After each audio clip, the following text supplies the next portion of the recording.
Good morning বন্ধুরা, সবাই কেমন আছো? আশা তো করি সবাই অনেক অনেক ভালো আছো। এই আইপিএলের সিজনে আইপিএল 2024 ঠিক যেমনটা শুরু করার আশা ছিল একজন চেন্নাই ফ্যান হিসেবে, ঠিক তেমনটাই হলো।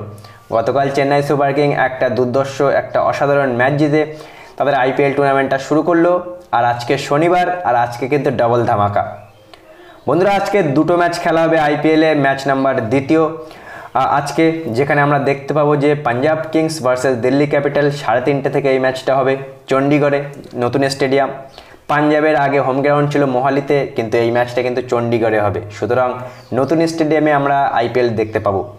সবথেকে বড় কথা যে বন্ধুরা, cricket fan, Indian cricket fan বা ঋষভ পান্ত ক্রিকেট ফ্যানেরা, ঋষভ পান্তের যারা ফ্যান, তারা কিন্তু মুখেই আছে 14-15 মাস পর ঋষভ পান্ত আজকে কামব্যাক করবে। বন্ধুরা, সবাই কিন্তু ওই দিকেই তাকিয়ে আছে।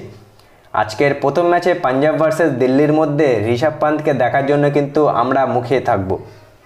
বন্ধুরা, টিমের যদি আমরা একটু কথা বলি, তাও দিল্লির টিমটা একটু ব্যালেন্স লাগছে। পাঞ্জাবের টিমটা দিল্লির তুলনায় অতটা ব্যালেন্স না।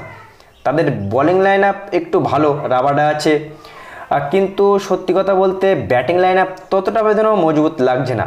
শেখর ধাওয়ান বহুদিন ধরে খেলে না, ডোমেস্টিক ক্রিকেটও খেলা ছেড়ে দিয়েছে। কিন্তু আইপিএলে কী করবে তার কোনো গ্যারান্টি নেই। ইন্টারন্যাশনাল ক্রিকেটও বহুদিন আগে ছেড়ে দিয়েছে, মানে তাকে আর নেয় না। সুতরাং এক্সপিরিয়েন্স শেখর ধাওয়ান বাদবাকি ব্যাটিং লাইন আপে জনি বেস্টো একমাত্র যাকে একটু ভালো লাগছে। লিয়াম লিভিংস্টন এক ম্যাচে ভালো খেলে, অনেকগুলো ম্যাচে খারাপ খেলে। ওদিকে আমরা যদি কথা বলি, কন্টিনিউ কিন্তু ভালো খেলা প্লেয়ার শেখর ধাওয়ান বাদে আর কাউকে দেখছি না পাঞ্জাবে। ওদিকে আমরা যদি দিল্লির কথা বলি, দিল্লিতে পৃথ্বী শা, ডেভিড ওয়ার্নার কিন্তু ভয়ানক একটা ওপেনার। আর মিডল অর্ডারে তাদের শন মিচেল মার্টস আছে। ঋষভ পান্ত বহুদিন পরে কামব্যাক করছে, সে কেমন খেলে দেখার বিষয়। দেখা যাক যে ঋষভ পান্ত প্রায় 14-15 মাস পরে সে আজকে কেমন খেলে।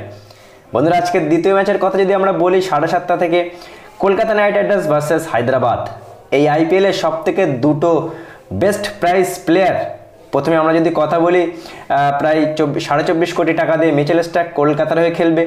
ওদিকে আজকে হায়দ্রাবাদের ক্যাপ্টেন প্যাট কামিন্স, সেও কিন্তু প্রায় 20 কোটি টাকার প্লেয়ার, যারা আজকে মুখোমুখি হবে ইডেন গার্ডেন্সে, আমাদের কলকাতার ইডেন গার্ডেন্সে 7:30 থেকে। এই ম্যাচটা যদি আমরা কথা বলি বন্ধুরা, কলকাতা নাইট রাইডার্স বহুদিন পর কিন্তু একটা সেট টিম মনে হচ্ছে। ওপেনিংয়ে যদি আমরা কথা বলি, সল্ট আছে, ওদিকে গুরুবাজ আছে, কাকে খেলাবে জানি না, ভেঙ্কটেশ আইয়ার। মিডল অর্ডারে আমরা রিঙ্কু সিংকে, ফিনিশিংয়ে রিঙ্কু সিং, আন্দে রাসেলের মতো প্লেয়ার, সুনীল নারায়ণ আছে।